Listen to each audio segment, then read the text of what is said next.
Hi,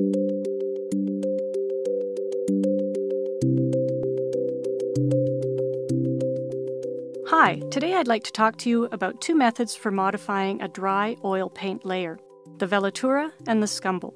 In this video, I'll be working with Winsor & Newton professional oil colors. Velaturas are fluid, translucent layers of paint. They contain some opacity in the form of white or another opaque pigment. Transparent white is a great choice for Velaturas since it will allow the underlayer to show through without excessive dilution. I'm mixing some transparent white with a bit of warm Indian yellow. Because the paint is still quite thick, I need to thin it with some medium.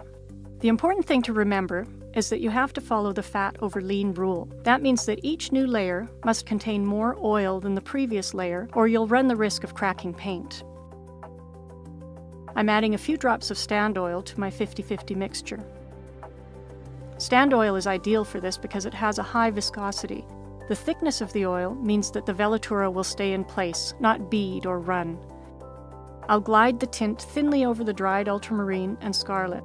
Notice how it creates a warm glow over both, changing the blue to green and the red to orange while creating a foggy atmospheric quality. Both swatches of color are also lighter and have been unified by this veil. I'll mix a new tint using cool Viridian and transparent white, and now I'll brush it over the ultramarine and scarlet strips. Again, it's a unifying foggy veil, but notice the difference when I apply a cool green over a warm red.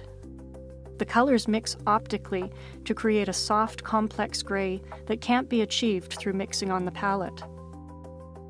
While a Velatura is a smooth application of translucent color, a Scumble is a bit thicker and drier in its application. I'm mixing a drier tint of the Indian yellow and transparent white and using less medium to make it move. Depending on the pigment and the white that you use, you may not need any medium at all, just paint. Now I'll paint over the strips using a long bristled brush and short strokes, loading the brush in between. Notice the open character of the strokes. They don't obliterate the ultramarine and scarlet. They add a warm, sparkling layer over them, as well as a textural effect. And now I'll use a thicker version of the Viridian tint and do the same. Notice that a green Scumble over scarlet still creates a gray, but it's a more lively, shimmering gray than the Velatura. So if you want to lighten and modify an area of dried paint, consider a Velatura or a Scumble.